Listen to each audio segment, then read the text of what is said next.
ভেতরে আয়, তোদের সাথে কিছু কথা আছে। আসছি বাবা।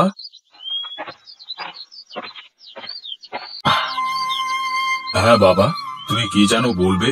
শরীরের অবস্থা ভালো মনে হচ্ছে না, বেশিক্ষণ বাঁচবো না, আমার চলে যাওয়ার সময় হয়ে গিয়েছে। কথা বলো না বাবা, তোমার কিচ্ছু হবে না। আমাকে তোর মা তার কাছে নিতে এসেছে, যেতে হবে। তুমি তুমি চলে গেলে আমরা 5 ভাই কাকে নিয়ে থাকবো? মৃত্যুর আগে তোরা আমাকে একটা কথা দিবি? কথা বাবা, বলো। আমাকে কথা দে, তারা যাবার পর তোরা সবাই একসাথে থাকবি, আলাদা হবি না। কথা দে।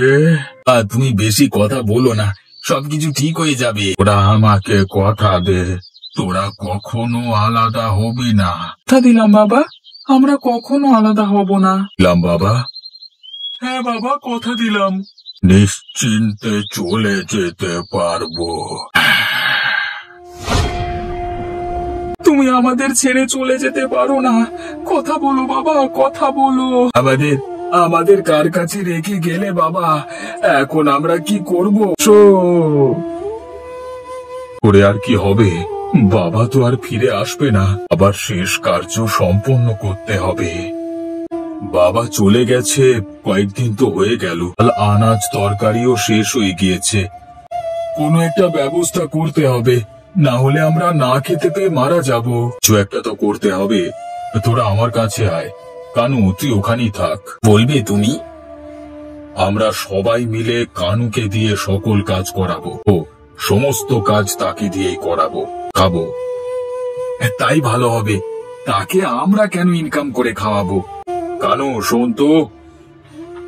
দাদা, আমি যাচ্ছি। রান্না শেষ করে জঙ্গলে কাঠ কাটতে যাবি, বিক্রি করে বাজার থেকে চাল ডাল নিয়ে আসবি, কেমন? তোমরা কেউ আমার সাথে জঙ্গলে যাবে না? যাবি, বুঝলি? আচ্ছা দাদা। শেষ হয়ে গেলে আমাদের ডেকে নিবি, আমরা এখানেই বসে আছি। দাদা, আমরা কি কাজ করব? শুধু খাবো, ঘুমাবো এবং তাস খেলবো। আর কানু কি একা একা সব কাজ করবে? দাদা, তোমরা ঘরের ভেতরে চলে আসো। আসছি, দাঁড়া। এত তাড়াতাড়ি তো রান্না হয়ে গিয়েছে? হ্যাঁ দাদা। তোর কাজে আমরা খুশি হয়েছি। এবার খেতে বেড়ে দে দেখি। হ্যাঁ, আমিও তোমাদের সাথে খেতে বসি। না না, তুই পরে খেয়ে নিস, আমাদের কিছু লাগলে বেড়ে দেবে কে, বুঝলি না? জগে পানি শেষ হয়ে গিয়েছে, যা বাইরে টিউবওয়েল থেকে পানিটা নিয়ে আয়, যা। দাদা, নিয়ে এসেছিস? আরে গ্লাসে ঢেলে দে, গলা যে শুকিয়ে গেছে, দাঁড়িয়ে আছিস কেন? এই যে দাদা, দিচ্ছি। চলে যাবি কখন? তারপরে চলে যাব। আচ্ছা আচ্ছা, ঠিক আছে। তুই এখন খেয়ে নিয়ে বাসনপত্রগুলো ধুয়ে পরিষ্কার করে ফেল। এ কি দাদা, পাতিলে তো আর অল্প কিছু ভাত এবং ডাল পড়ে আছে। যা আছে তাই খেয়ে নে, বেশি কথা বলিস না। ঠিক আছে দাদা। কি ব্যাপার, তুই একা একা কুড়াল নিয়ে জঙ্গলে কি করছিস? কাঠ কাটতে এসেছি। জঙ্গলে কোনো মানুষ থাকে না, কম আসে। কাঠ নিয়ে বাজারে বিক্রি করে চাল ডাল কিনতে হবে। সাথে আসলো না? তাদের নাকি অন্য কাজ আছে। তা বেশিক্ষণ এই জঙ্গলে থাকিস না বাবা, শুনেছি এই জঙ্গলে ভয়ঙ্কর সব প্রাণীরা বসবাস করে। আমার কিছুই হবে না, তুই বাড়ি যা।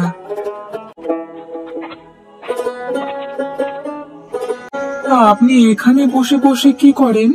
এখানে কি করিস? কাঠ কাটতে এসেছি বাবা। চলে যা, এখানে শুধু বিপদ আর বিপদ। না বাবা, আমাকে কাঠ কাটতেই হবে, তা না হলে আজকে চাল ডাল কিনতে পারবো না। দেখেছিস কিভাবে কানুকে দিয়ে একা কাজ করিয়ে আমরা আরাম করছি? ভাই, কাজটা কি ঠিক হচ্ছে? বেঁচে থাকতে কানুকে অনেক আদর করত, যেন কানু তার একারই ছেলে। কি বলেছিস দাদা, আমারও ভীষণ রাগ হতো। এই জন্যই কালুকে দিয়ে সব কাজ করাচ্ছি, আর আমরা শুধু পায়ের উপর পা তুলে আরাম করব। এই যে টেক্কা দিলাম, এবার দাদার পালা। রাজা, তোমরা সবাই মিলে তাস খেলছো? তাস খেলছি তো কি হয়েছে? তোর কোনো সমস্যা? তুমি না বললে তোমরা অন্য কি একটা কাজ করবে? আমাদের যেটা ইচ্ছে সেটা করব, তুই তোর কাজ কর। এসেছিস তো বেশ ভালো করেছিস, বিক্রি করে চাল ডাল আনাজপাতি মশলা সব কিনে নিয়ে আয়। আমার মুখে মুখে কথা বলছিস? যা বলছি তাই কর। আচ্ছা দাদা, ঠিক আছে, আমি যাচ্ছি দাদা। কাঠ লাগবে? কাঠ, শুকনো কাঠ আছে, দ্রুত রান্না হয়ে যাবে, নিয়ে যান। কাঠের আটি কত করে নিবে বাবা? আরে রান্না করার মতো কাঠ নেই, তাই নেওয়া লাগবে। আপনি সবগুলো কাঠ 100 টাকা দেবেন। তো কম নিবে না বাবা? না দিদা, ডাল কিনবার টাকা হবে না। তোমার টাকা। ঠিক আছে। কি নেবে তুমি বাবা? আপনার কাছে চাল আর আলু আছে? হ্যাঁ, সবই আছে। 40 টাকা কেজি বাবা, 10 টাকা কেজি। আপনি আমাকে 2 কেজি চাল এবং ভালো দেখে 2 কেজি আলু দিয়ে দেন। তুমি একটু দাঁড়াও, আমি দিচ্ছি। কি ব্যাপার দাদা, তোমরা এখনো ঘুমিয়ে আছো কেন? ঘুমিয়ে থাকলে তো সমস্যা কোথায়? চাল ডাল কিনে নিয়ে এসেছিস তো? হ্যাঁ দাদা, নিয়ে এসেছি। এখন তুই রান্না বসিয়ে দেখে যা। তোমাদের মধ্য থেকে কেউ ঘরটা ঝাড়ু দিয়ে দাও। আমরা ঘর ঝাড়ু দেব? তোর সাহস তো অনেক বেড়ে গিয়েছে। চুপচাপ ঘর ঝাড়ু দে তুই। তা তো সারাদিন বসেই থাকো, একটু কাজ করলেও তো পারো নাকি? তুই এত কথা বলছিস কেন? বেশি কথা বললে বাড়ি থেকে বের করে দেব, মনে থাকে যেন। এখন যা, রান্না বসিয়ে দে। রান্না হয়ে গেলে ডাক দিবি, তার আগে আর টাকাটা কি করবি না। ঠিক মতো ঘুমাতে দে আমাদের। দাদা, তোমরা সবাই ওঠো, রান্না হয়ে গিয়েছে। রান্না হয়ে গিয়েছে? হ্যাঁ দাদা। কি রান্না করেছিস? ভাত আর আলুর ভর্তা। প্রতিদিন ডাল আর আলুর ভর্তা খেতে ইচ্ছে করে না, কালকে একটু মাছ নিয়ে এসে রান্না করে। কালকে তুই বাজার থেকে মাছ কিনে নিয়ে আসবি। এত টাকা আমি কোথায় পাবো? তুই জঙ্গল থেকে বেশি করে কাঠ কেটে বাজারে নিয়ে যাবি, তাহলেই তো হয়। অত কাঠ কিভাবে একা জঙ্গল থেকে নিয়ে আসবো? সেটা তুই বুঝবি, আমরা না। যে করি হোক, মাছ তোকে নিয়ে আসতেই হবে। না, এত কাঠ মনে হয় আমি একা মাথায় তুলতে পারবো না, যে কাঠগুলো আমার মাথায় তুলে দেবে। কেউ আছেন? আমাকে একটু সাহায্য করুন না। তুমি বাবা, এখানে বসে আছো কেন? তা কাঠ কেটে এখানে বসে আছো যে? বলুন, আজকে বাজার থেকে ভাইদের জন্য মাছ কিনতে হবে, কিন্তু এখন নিয়ে যেতে পারছি না। ভাইদের নিয়ে আসলেই তো হয়। তারা তো কোনো কাজ করে না, সব কাজ আমার একা করা লাগে। তোমার ভাই কতজন আছে?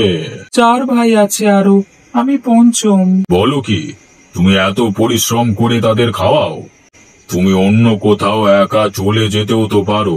আমার ভাইদের ছেড়ে কোথাও যাব না, কথা দিয়েছিলাম, আমার যত কষ্টই হোক না কেন আমি ভাইদের সাথেই থাকবো। তাইলে আমি তোমার মাছের ব্যবস্থা করে দিতে পারি। আমার পেছনের যে পাহাড়টা দেখতে পাচ্ছ, ওটা জাদুর পাহাড়। মতো মানুষই তার ভেতর থেকে সোনা দানা নিতে পারবে। 2 সোনার পয়সা নিতে পারো।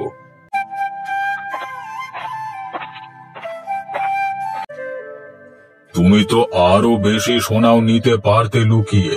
আমার মাছের জন্য 2 সোনার পয়সাই যথেষ্ট। বেশ, এখন তুমি বাড়ি গিয়ে মাছ কিনে তোমাদের ভাইদের সাথে খেও। এসো। কিরে, আজকে খালি হাতে ফিরে আসলি যে? কোনো কাঠ নিয়ে আসিনি।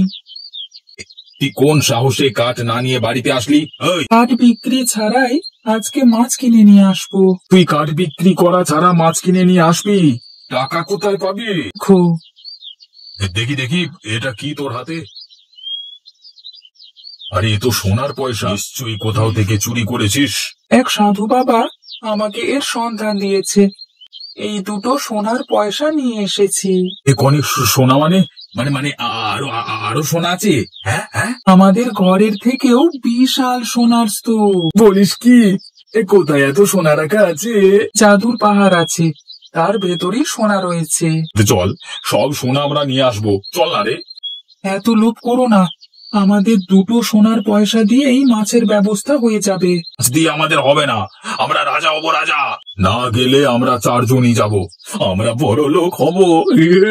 চলো দাদা চলো। তোমরা যেও না দাদা, হতে পড়বে। তোর কোনো কথাই আমরা শুনবো না, আমরা যাবই। দাঁড়াও, তোমরা চারজন কোথায় যাচ্ছ? চারজন পাহাড়ের ভেতরে যাব। আমি এক অধম ব্যক্তি, তোমরা এখানে কি করো? আপনি যে ছেলেটিকে সোনার পয়সা দিয়েছেন, আমরা তার বড় ভাই। তোমরাই সেই চার ভাই।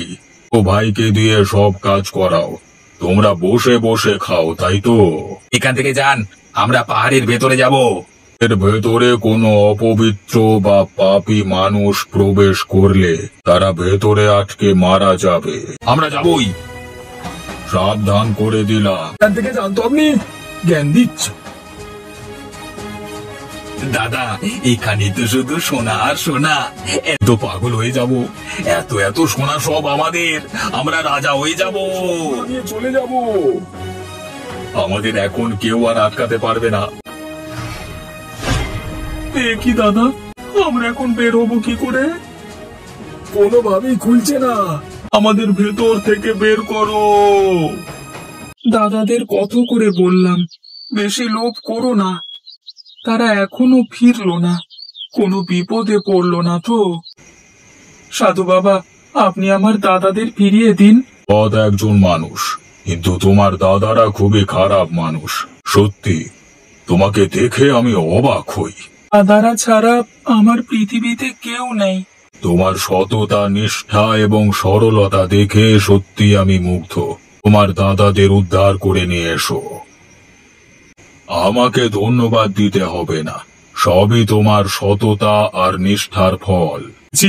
আমাদের দয়া করে বের করে নিয়ে যা, আমাদের। তোমরা চিন্তা করো না, তোমাদের নিয়ে যেতেই আমি এসেছি। এখানে রেখে একে একে বের হও। আজকে তুই না বাঁচালে আমরা কেউই বাঁচতাম না। আমরা অনেক অন্যায় করেছি রে, তোকে দিয়ে সব কাজ করিয়েছি, ওদের মাফ করে দে। তোমার জন্য করেছি, এটা তো আমার সৌভাগ্য। আমরা আমাদের ভুল বুঝতে পেরেছি, তোর সাথে আর এমন করব না। তুই মাফ করে দে আমাদের। বড় ভাই হয়ে আমার কাছে মাপ চাচ্ছ, এটা আমার জন্য লজ্জা। আমি তো তোমাদের অনেক আগেই ক্ষমা করে দিয়েছি। ভাই পাওয়া ভাগ্যের ব্যাপার।